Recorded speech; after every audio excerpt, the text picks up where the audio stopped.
ও শাড়িটা তো ঠাকুরের নয়, নিয়ে যাবে ও, পূজা করবে, পূজা করার পরে চেয়ারে বসে মন খারাপ করে বসে থাকবে। ক্লাবের ছেলেরা যদি বলে কি ঠাকুর মশাই মন খারাপ কেন, তোদের সব ভালো, এত টাকা তোরা গুছোচ্ছিস, হাতি চলে গেল লেস্তার বেলা কেন, মার তো দিবি, তোরা কি আমার দিচ্ছিস? বছরে একবার মার দিবি, শাড়িটা ভালো দেওয়া যায় না?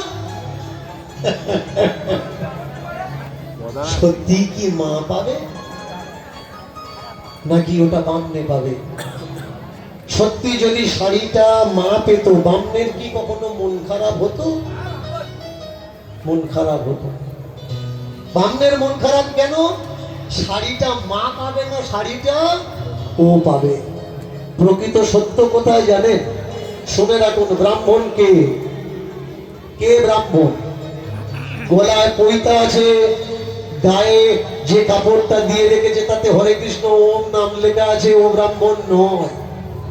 ঋগ্বেদ বলছে বেদ পাঠ করা এবং পাঠ করানো, বেদ পাঠ করা এবং পাঠ করানো, যজ্ঞ করা এবং যজ্ঞ করানো, যজ্ঞ করা এবং যজ্ঞ করানো, দান নেওয়া এবং দান দেওয়া, এই 6 কাজ যিনি করেন তিনি হলেন ব্রাহ্মণ।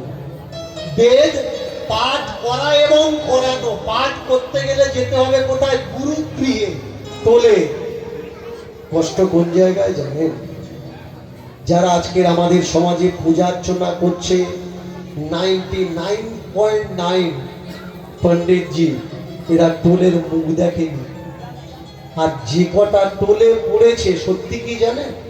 প্রকৃত পণ্ডিত যে টোলে পড়ে আদ্য মধ্য যারা কমপ্লিট করে রেখেছে, তারা পুজোর বায়না পায় না। কারণ তার নামে নিন্দা মন্দ সমাজে ছড়িয়ে এমন করে রেখেছে, যে জানে না, যে অসৎ ব্রাহ্মণ, সে পুজোর বায়না নিয়ে পারে না, ভাড়ায় ব্রাহ্মণ এনে পূজা করাচ্ছে। আর প্রকৃত সৎ ব্রাহ্মণ যে, তার কাছে কেউ যায়ও না। আপনার বাড়িতে যে এসে যজ্ঞ করছে, হতে পারে ও টোলে যায়নি, কিচ্ছু জানে না, কিন্তু যাকে গীতা পাঠ করার জন্য ডেকে এনেছে, চল গীতা পাঠ করবি, 500 টাকা দেবো, হতে পারে তোমার বাড়িতে এসে টোলের পণ্ডিত গীতা পাঠ করছে। দীনকৃষ্ণ ঠাকুরের উদ্দেশ্য কোথায়? দীনকৃষ্ণ ঠাকুরের উদ্দেশ্য, প্রকৃত যারা টোল থেকে পড়াশোনা করেছে, প্রকৃত যারা পণ্ডিত, তারা সম্মান পাক। যারা বলে আমরা ব্রাহ্মণ, আমরা উচ্চবর্ণ, আমরা কারোর হাতে খাই না, কারো ছোঁয়া নিই না, অথচ দেখবেন মোড়ের মাথায় গিয়ে চপ খাচ্ছে, ডিম ভাজা খাচ্ছে, আলুর দম মুড়ি খাচ্ছে। এ কটাকে শুধু আমি জানিয়ে দেওয়ার চেষ্টা করছি যে এ কটার থেকে সাবধান, এরা কেউ ব্রাহ্মণ নয়, এদের দিয়ে পূজা অর্চনা করানো উচিত নয়। আমি বলছি না উচিত নয়, এ কথা আমি বলছি না। কে বলছে? পিতামহ ভীষ্ম অনুশাসন পর্ব করে নেবেন। অনুশাসন পর্ব, তীরের উপরে বানের উপরে শয্যা শায়িত হয়ে আছেন, সরসজ্জা। ধর্মরাজ ধর্মপুত্র যুধিষ্ঠির গেছেন যে আপনি চলে যাবেন, আমাদের ঘরে তো পূজা অর্চনা যজ্ঞ করতে হবে, তা আমাদের বলে যান কাদের দিয়ে করাবো। পিতামহ ভীষ্ম বলছেন, যার বর্ণ কালো, আকার কৃষ্ণ বর্ণ, তাকে দিয়ে পূজা যজ্ঞ করাবে না। যে আকারে ছোট, তাকে দিয়ে পূজা যজ্ঞ করাবে। ভালো করে শুনুন, আমি বলছি না, কে বলছে? মহাভারত অনুশাসন পর্ব পিতামহ ভীষ্ম বলছেন, দীনকৃষ্ণ ঠাকুর বলছে না। বলছে যার আকার সাইজ বেটে, তার দিয়ে পূজা অর্চনা করাবে না। যার পায়ে খড়ম মানে জুতো চপ্পল ব্যবহার করে, তাকে দিয়ে পূজা করানো যাবে না। যে দোকানদারি করে, ব্যবসা করে, তাকে দিয়ে পূজা অর্চনা করানো যাবে না। যে চাষবাস করে, তাকে দিয়ে পূজা অর্চনা করানো যাবে না। একাধিক স্ত্রী যার আছে, একাধিক অনেকগুলো বউ আছে, তাকে দিয়ে পূজা অর্চনা করানো যাবে না। যে টাকা সুদে খাটায়, ব্যাজে খাটায়, তাকে দিয়ে পূজা অর্চনা করানো যাবে না। যে রাজ দরবারে কাজ করে, তাকে দিয়ে পূজা অর্চনা করানো যাবে না। এবার বলুন, এই কটার ভিতরে যদি আমরা বাদ দিই, থাকবে আর কিছু? তাহলে আপনারা বলতে পারেন যে বাবা, মহাভারত যাদেরকে দিয়ে পূজা অর্চনা করতে মানা করছে, তাহলে আমরা ব্রাহ্মণ পাবো কোথায়? সেই ব্রাহ্মণ কোথায়? সব তো নকল, তাহলে অরিজিনাল কই? আগে জানতে হবে আপনাদের ব্রাহ্মণকে। মৎস্য পুরাণ বলছেন, মৎস্য পুরাণ, ব্রহ্ম জানতি ব্রাহ্মণ, যিনি পরব্রহ্ম, ব্রহ্মের পার আত্মদর্শন করেছেন, তিনি ব্রাহ্মণ। যিনি ব্রহ্মকে জেনে গেছেন, ব্রহ্মকে জ্ঞাত করেছেন, তিনি তো আর এই বহির্জগতের পূজা অর্চনা করবেন না, দরকারই নেই পূজা করার। তিনি এই পূজা অর্চনা পাঠ থেকে অনেক উপরে উঠে গেছেন। গীতায় প্রথম অধ্যায় থেকে অষ্টাদশ অধ্যায়ের লাস্ট পর্যন্ত অর্জুন ভগবানকে জিজ্ঞাসা করছেন, আর ভগবান প্রত্যেক অধ্যায়ের শেষে গিয়ে বলছে এর থেকেও আরো ভালো কিছু আছে। অষ্টাদশ 18 অধ্যায় 18 মকামের উপরে কি আছে? ব্রহ্ম। আর ব্রহ্মকে যে জেনে গেছে, সেই নিত্যকর্ম করবে কেন? তাহলে কি করবেন বলি শুনুন। আপনাদের পাড়ায় যদি কোনো সৎ মানুষ থেকে থাকে, তাকে বসিয়ে দিন। আপনি বলবেন বাবা মন্ত্র সংস্কৃত বলার দরকার নেই, বাংলায় বলুন, বাংলা উচ্চারণ করুন। আপনি বলতে পারেন যে বাবা ঠাকুর বাংলা বুঝবে। আচ্ছা, যখন তোমরা বিপদে পড়ো মানসিক করো, যখন তোমরা বিপদে পড়ো আর মানসিক করো, সংস্কৃত ভাষায় মানসিক করো নাকি মনে মনে বাংলা ভাষা বলো? কি মা, বাংলা বলো তো? তাহলে মনে মনে বাংলা বলছি, ও বেটা বুঝে নিচ্ছে, তাহলে ওর কাছে সংস্কৃত বলা দরকার কি? বাংলা বলতে হবে। যে মনের কথা বুঝতে পারে সে মুখের কথা বুঝতে পারবে না? ঠাকুরের নামে কিরকম জালি জচ্চুরি চালাকি দেখো। মালসা দেবে, মানত করেছো, মালসা দিতে গেলে তুমি যদি একটা মালসা দাও, তোমাকে বলা লাগবে মানো এবছর আমি 8 ঘানা মালসা দেবো। কি তাই তো? ভুল কথা বললাম না? ঠিক ঠিক বলছি। 8 ঘানা দেবো। 8 ঘানা বলে আমি দিচ্ছি কটা? কোটা দিচ্ছি। যদি বলি একটা, তাহলে দুটো। তাহলে ঠাকুরের কাছে নিয়ম কি? 8 ঘানা বললে একটা, একটা বললে দুটো। তাহলে আমরা যখন ঠাকুরের কাছে যাই যে ঠাকুর একটা নাতি দাও, ঠাকুর দুটো দেয়? তাহলে ঠাকুরের কাছে আমরা বলি কি ঠাকুর 8 ঘানা নাতি দাও? আমরা বলি 8 ঘানা নাতি দাও, কারণ 8 ঘানা চাইলে তো গোটা দিতে হবে। মালসার বেলা 8 ঘানা গোটা মালসা দিচ্ছি, আর নাতি নাতনির বেলা কেন গোটা চাই? একটা বলি কেন? তাহলে 8 ঘানা বলো। ভয়ঙ্কর ভয়ঙ্কর নিয়ম দেখেছেন? নিয়মের বোঝা আমাদের মাথায় চাপিয়ে দিয়ে রেখেছে। আমার পরে জয়দেব তিওয়ারি আসবে, গলাটা খুব মিষ্টি গলা, খুব সুন্দর সুন্দর গান করে।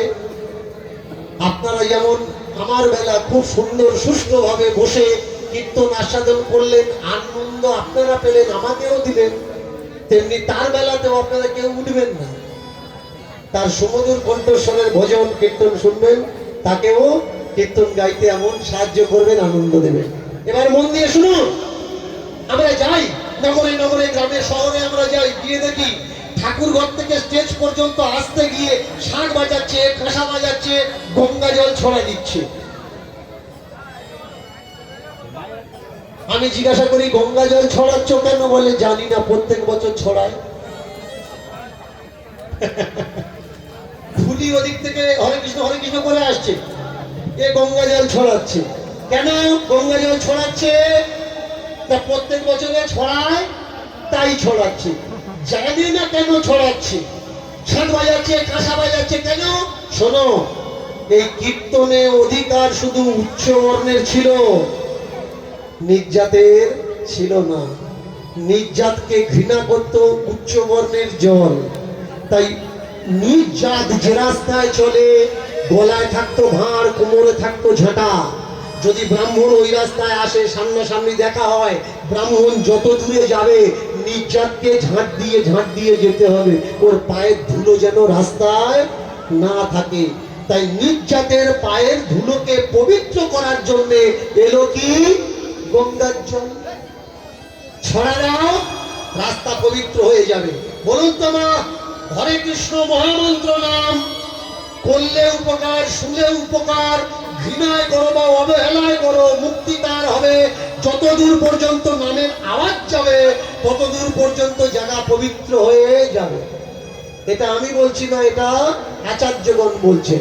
তাহলে হরে কৃষ্ণ নাম করলে যদি যতদূর শব্দ যাবে ততদূর পবিত্র হয়ে যাবে, তাহলে হরে কৃষ্ণ নামের জল আনতে গেলে গঙ্গা জল কেন ছড়াবে?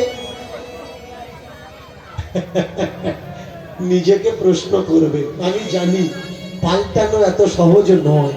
বলছেন সত্য বলো, সত্য বলো, সত্য শুনতে ভালো লাগে, কিন্তু সত্য আচার করতে গেলে সমাজে বিরোধ আসে। দীনকৃষ্ণ ঠাকুর সত্য তুলে ধরছে, তাই তার বিরোধ হচ্ছে। অনেকে মনে করে আমি দীনকৃষ্ণ ঠাকুর। শুনে নিন, আমি কোনো দীনকৃষ্ণ ঠাকুর নই, আমি সাধারণ মানুষ একজন। কে দীনকৃষ্ণ ঠাকুর? আপনার দেওর, আপনার ভাসুর, আপনার ভাসুরপো, আপনার দেওরপো, আপনার শ্বশুর, এরা হচ্ছে দীনকৃষ্ণ ঠাকুর, যারা সত্যের জন্য লড়াই করছে। মাঠে ঘাটে, চায়ের দোকানে, বাজারে, নৌকায়, নৌকা চালাতে গিয়ে, প্যাসেঞ্জার, টোটোতে, ট্রেনে, ট্রামে যারা সত্যের জন্য লড়াই করছে, এরা দীনকৃষ্ণ ঠাকুর। দীনকৃষ্ণ ঠাকুর আমি নই। অনেকে আমায় বলে, বাবা তুমি কত অপমান সহ্য করো সত্য কথা বলতে গিয়ে। ওরে, আমি আর কতটুকু অপমান সহ্য করি? যারা আমাকে নিয়ে যায় কীর্তনের চাঁদা তুলতে, হ্যান্ডমিল মারতে যখন গ্রামে গ্রামে যায়, তারা যে অপমান সহ্য করে, তারা এখনো অপমান আমি সহ্য করি না। তাই দীনকৃষ্ণ ঠাকুর আমি নয়, দীনকৃষ্ণ ঠাকুর আপনারা। আজকের আপনারা যারা বসেছেন সম্মুখে, সত্য শোনার সাহস রাখেন, শুনতে শুনতে একদিন আপনারা সত্য বলাও আরম্ভ করবেন। শুধু বলা নয়, জীবনে পরিবর্তন আনার জন্য পালনও করবেন। কে বৈষ্ণব আর কে ব্রাহ্মণ? বিষ্ণু জানতি বৈষ্ণবা। যে মানুষ প্রথমে জানে না, সে মালা নেয়, সে ঝোলা নেয়। এটা ভব সমুদ্র, ভবসাগর। এই ভবসাগরে ভাসছে কারা? ভাসছে সাধারণ মানুষ। বলুন তো মায়েরা, ভবসাগরের মাঝখানে সাগর বাদ দিন একটা নদী, 150-200 ফুট চওড়া নদী, মাঝখানে আপনি সাঁতার কাটছেন। আর কেউ যদি বলে, ভগবান যদি বলে, কুইন্টল খানেক সোনা নে, তুই তো আমার কাছে চাচ্ছিলিস, তুমি কি সোনা নেবে? তুমি বলবে, ঠাকুর আমি ডুবে যাচ্ছি, আমার টায়ার দাও, টায়ার, টিউ দাও, তা না হলে কলা গাছ দাও, তা না হলে থার্মোকল দাও, সোনা আমার দিও না। যে জানতে পারে ভব সমুদ্রে আমরা ডুবছি, সে কখনো জামা কাপড়, মালা, ঝোলা এগুলো নেয় না। হালকা হওয়ার চেষ্টা করে আর ভাসার চেষ্টা করে। আমি ভেসে বেড়াবো, আমি যেন কোনো কিছু আশ্রয় করে ডুবে না যাই। যে জানে সে মানে, যে মানে সে হালকা হয়, আর যে হালকা হয় তাকে দেখে কখনো চেনা যায় না এ বৈষ্ণব নাকি বৈষ্ণব নয়। প্রেম সে বলুন, বৈষ্ণব ভগবান কি? আমাকে অনেকে বলে আমি তুলসী দেবীর নিন্দা করেছি, তুলসী মালার অপমান করেছি।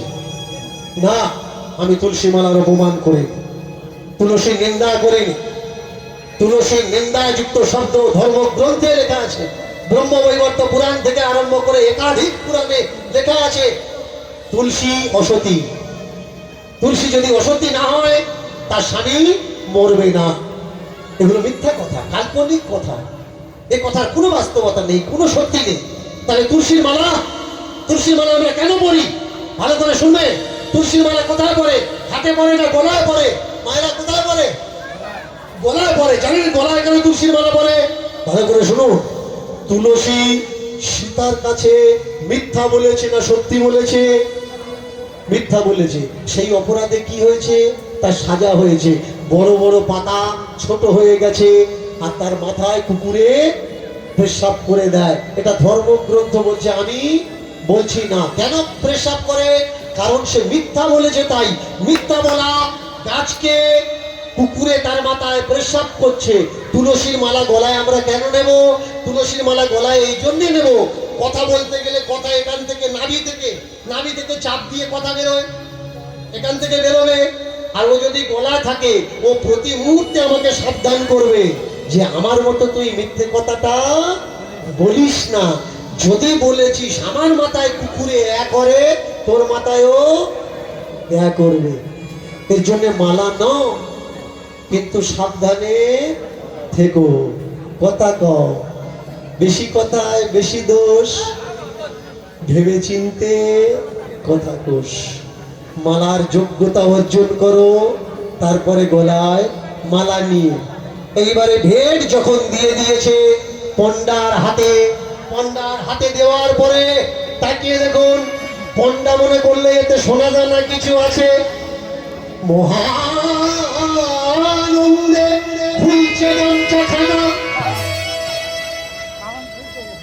যেই একটা ভাঁজ খুলেছে, দুর্গন্ধ বেরিয়ে যায়। এতে কি আছে?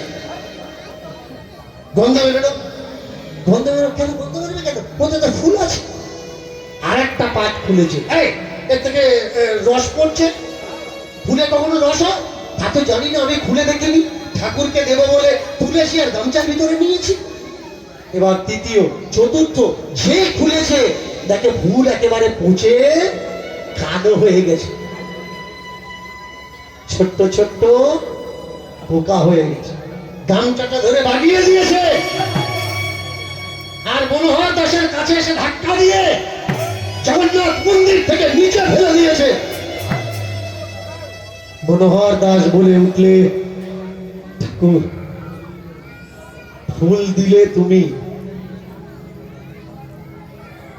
বয়ে আমাকে দিয়ে নিয়ে আসলেও তুমি, তোমার পায়ে দিলাম। আর তোমার দরজায় যে পান্ডারা আছে তাকে দিয়ে অপমানিত হলাম আমি। কর্ম করাচ্ছ তুমি, কর্ম ধরাচ্ছ তুই, আর অপমানিত হচ্ছে আমি। তুমি বলছে জগৎ সব তুমি করাও, তাহলে সব যদি তুমি করাও, তাহলে দুঃখটা, ব্যথাটা, যন্ত্রণাটা আমি কেন পাবো? আমি কেন?